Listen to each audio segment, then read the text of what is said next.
What's up, guys? It's Michael from iApplyTech.com, and today I'm going to be reviewing the Lux Snap-on case for the iPhone 5. Now, this was sent out to me for review from Casecrown.com, so I'd just like to thank them. Now, inside the actual packaging, all you get is a case. You will not be getting any screen protectors or anything like that. All you get is the case itself. Case retails for $19.95 on Casecrown.com, and I'll have a link to buy it in the description below. It's also available in red, purple, and blue, and of course the black model that I have here. Inserting your iPhone 5 into the Snap-on case is not too bad either. All you gotta do is put the button side in first and just snap it down and it'll fit right into place. However, taking the case off of your iPhone 5 was actually pretty difficult. I oftentimes had to really kind of get my fingernails down in there, and since I'm a guy, I don't have very long fingernails, so oftentimes it's very hard to actually get the case off of the iPhone 5. I also was very worried about getting scratches on the side of the iPhone 5 where the antenna bar is, but I've taken the iPhone 5 out of the case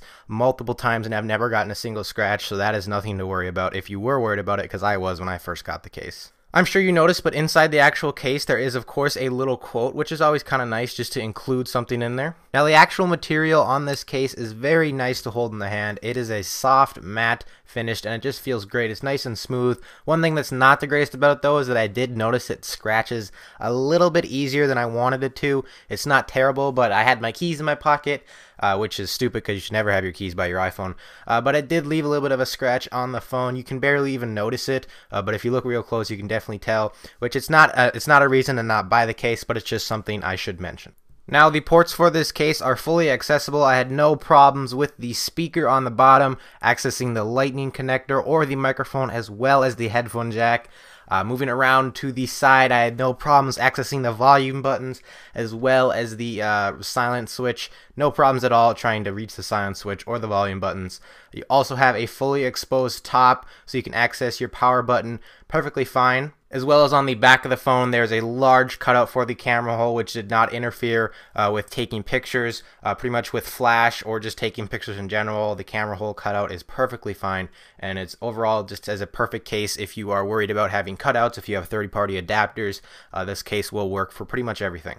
Now, the case also has a slight lip to it, or what I like to call a lay-on-the-table design, and that's pretty much what it lets you do. When it has a little lip like that on the front of the actual screen, or the front of the case rather, I guess you could say, you're able to lay the case or the phone down on a table or something, and the screen will not get scratched at all. Now, please keep in mind that because this is a Snap-on case, it only offers minimal protection. If you drop your iPhone from like waist height or from your head or something, odds are it might break. But again, it might not. It's better than not having a case on it at all. But overall, if you want something that's just very thin, something that will protect the back of your phone from scratches, this will do the trick. If you combine this with like a front screen protector or something, this could definitely protect your phone from any sort of scratches. Any drops or falls, that might be a different story, but that is because it is a Snap-on case. This is targeted towards people who want a thin case and they don't want a whole bunch of bulk on their phone or something that covers up the design. You can still see the design, you can still access all your ports, and for the price tag of just $20, you should definitely think about this if you're looking for a Snap-on case for your new iPhone 5. Otherwise, that's it. Thanks again for watching my video, and thank you again to Casecrown.com for sending this out for review. I'll have a link to buy this case in the description below, and that's it. See you guys in the next one.